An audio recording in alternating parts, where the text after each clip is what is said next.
नमस्कार, मैं हूं तनीषा और आप देख रहे हैं जीसीपी न्यूज। बेलागंज में नाबालिग से रेप के बाद हत्या और अब तक इंसाफ नहीं मिलने पर परिवार से मिले जाप राष्ट्रीय अध्यक्ष पप्पू यादव। जाप के राष्ट्रीय अध्यक्ष पप्पू यादव उस परिवार को सांत्वना देते हुए कहा, ये मेरी बेटी है, मैं इसे न्याय दिलाऊंगा। यहाँ की राज्य सरकार गूंगी और बहरी है। साथ ही परिवार को सहायता के रूप में 25,000 रुपए उनके खाते में देने की बात कही। आपको बता दें कि गया जिला के बेला थाना क्षेत्र के ग्राम कोड़मत्थु के छोकड़ी की सिम्पी कुमारी पिता काड़ू महतो की 15 वर्ष की पुत्री थी। 11 दिसंबर 2020 को शौच करने गई थी। इस दौरान उसे रेप कर हत्या कर दिया गया था। ग्रामीण द्वारा सबको देख बताए तो पूरे गांव में हड़कंप मच गया था। सिम्पी के कुल 5 भाई बहन हैं, 3 बहन और 2 भाई, जिसमें सिम्पी सबसे छोटी थी। 6 दिन बीत जाने के बाद भी उसे न्याय नहीं मिला है। नेताओं का आने जाने का दौर जारी है।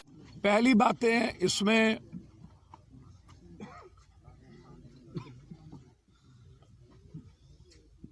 इतनी बड़ी घटना घटित हुई, पुलिस वैसे हमेशा लापरवाह रहती है और मुझे लगता है कि पुलिस पदाधिकारी और नेता 3 आदमी का नेक्सस है इस बिहार में, जिसके चलते हालात दिनों दिन बहुत खराब स्थिति की ओर जा रही है। बालू माफिया, उसमें भी पदाधिकारी नेता का पैसा। जमीन की दलाली, उसमें भी पदाधिकारी नेता और माफिया का पैसा। फोकलैंड, पदाधिकारी नेता का पैसा। हैबा, पदाधिकारी नेता का पैसा। पुलिस मेंस एसोसिएशन के अध्यक्ष जमीन की दलाली करेंगे। दरोगा मेंस एसोसिएशन के अध्यक्ष जमीन की दलाली करेंगे। सुशासन बाबू या विपक्ष 1.5 किलोमीटर पर राजेश गुप्ता और अमित गुप्ता का किडनैपिंग हो गया। 1.5 किलोमीटर पर विपक्ष भी है, सत्ता पक्ष भी है। दोनों आदमी को फुर्सत नहीं मिली उस 3 मासूम बेटियों के पिता के बारे में। दुनिया को पता है कि एक दबंग मुखिया के भाई ने किडनैप करवाया, लेकिन उसको टॉर्चर नहीं किया गया। आज सुबह सिटी में एक मर्डर हो गया। राम प्रवेश राय एक्स एमएलए के बेटा का छपरा में 2 बजे मर्डर हो गया। अंशु, एक 16 साल का लड़का को कल मूड़ी काट के, पैर काट के, गुप्तांग काट करके फेंक दिया गया। और एक ऐसी घटना घटित हुई इस पंचायत में, इस इलाके में। मुझे लगता है कि इस देश और प्रदेश के लिए 3-4 चीज अब कोई मतलब नहीं रह गया। एक, बलात्कार, नो इशू।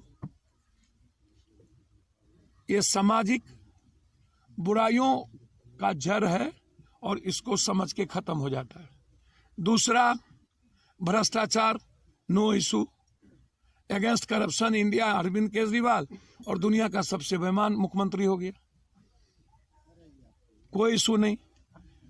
तीसरा, अपराध, कोई इशू नहीं। तो जब समाज को सबसे तकलीफ देने वाला मुद्दा ही कोई इशू समाज के लिए नहीं बचा, तो न्याय कहां मिलेगा, जरा आप बताइए। अपराध भी इशू नहीं, माफिया भी इशू नहीं, भ्रष्टाचार भी इशू नहीं, बलात्कार भी इशू नहीं, लोगों की जिंदगी छीन लो वो भी इशू नहीं। पार्टी को चलाता कौन है?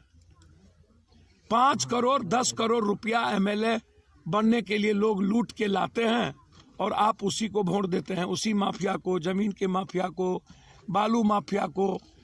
टिकट भी नेता उसी को देता है और जनता वोट भी उसी को देती है। ऐसे ही लोगों को चयन करती है। तो रोपिएगा बबूल, खाइएगा खजूर। ये अपराधी तय करता है वोट किसको देना है। तो नेता को लगता है वोट तो हमको कोई गरीब आदमी देता नहीं है, आम आदमी देता नहीं है। आम आदमी के लिए वो लूट कर पैसा रखता है और वो कमा करके वोट लेता है। अपराधी अपने दादागिरी और अपने जाति के दबंगई से जाति का वोट दिलाता है। तो समाज में सबसे अधिक महत्वपूर्ण आजकल अपराधी हो गए और माफिया हो गया। समाज के पढ़े लिखे अच्छे लोगों का अब कोई प्रासंगिकता नहीं बची है।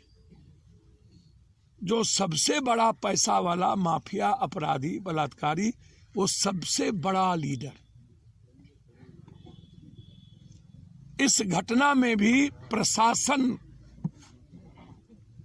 जल्दीबाजी में दिखाई होती। प्रशासन को चाहिए था कि वो जो मरे तो उसका फिंगरप्रिंट,